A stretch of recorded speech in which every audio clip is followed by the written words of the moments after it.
Company ने नौकरी से गलत तरीके से निकाल दे तो क्या करे, चलिए जानते हैं। फिर तो वीडियो में आगे बढ़ूं उससे पहले अगर आप मेरे चैनल पर नए हैं और अब तक आपने मेरे चैनल को सब्सक्राइब नहीं किया है तो चैनल को सब्सक्राइब कर लीजिएगा।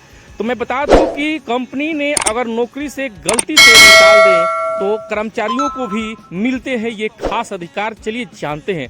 अगर आप सरकारी कर्मचारी हैं तो ये खबर आपके लिए है। देश के कर्मचारी की रक्षा के लिए कुछ कानून बनाए गए हैं, इनके जरिए कर्मचारी अपने हक की लड़ाई लड़ सकते हैं। चलिए जानते हैं। भारत में कर्मचारियों के लिए यह नियम तय किए गए हैं कि यूरोप और अमेरिका में आर्थिक मंदी की आशंका के कारण कंपनियों ने अपने खर्च और लागत को घटाने के लिए कर्मचारियों की छंटनी शुरू कर दी गई है। तो मैं बता दूं कि ट्विटर के बाद फेसबुक ने भी 11,000 से ज़्यादा लोगों को नौकरी से चलता कर दिया है। हालांकि छंटनी हमेशा नियमों के तहत होती है और बिना किसी वजह से एम्प्लॉयज को जो नहीं निकाला जा सकता है, इसलिए ऐसे समय में ज़रूरी है कि नौकरी पेशा लोग इस नियम के बारे में अच्छे से जान लें।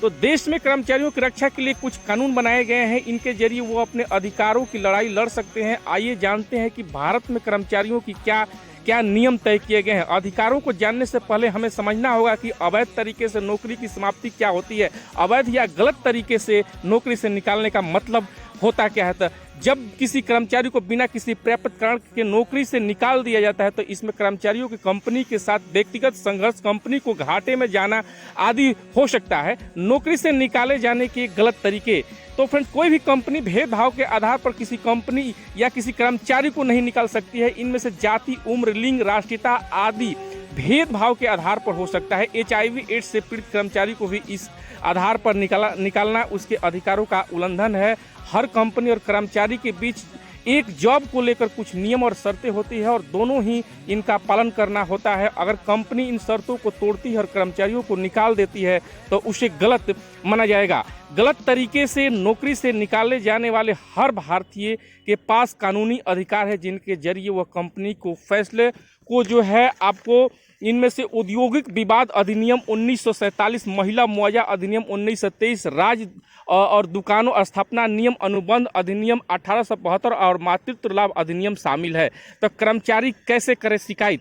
तो अगर आपको लगता है कि कंपनी ने आपके ऊपर बताए गए गलत तरीकों से नौकरी से निकाल दिया है तो आप इस चुनौती को दे सकते हैं। सबसे पहले कदम के तौर पर कर्मचारी नियोक्ता से इसकी शिकायत करें। इसमें कंपनी HR डिपार्टमेंट या अपने नियोक्ता औपचारिक रूप से शिकायत पत्र भेज सकता है। अगर नियोक्ता या कंपनी को संतोषजनक उत्तर नहीं होता है तो आप अगले कदम के तौर पर कानूनी चुनौती दे सकते हैं। कंपनी या नियोक्ता को लीगल नोटिस भेजना चाहिए। इससे वकील के जरिए आपने अपने साथ गलत व्यवहार या पूरी समस्या को सामने रख सकते हैं। यदि लीगल नोटिस के बाद भी कंपनी नियोक्ता संतोषजनक जवाब नहीं देता है तो उस स्थिति में कोर्ट के मुकदमे दाखिल किया जा सकता है।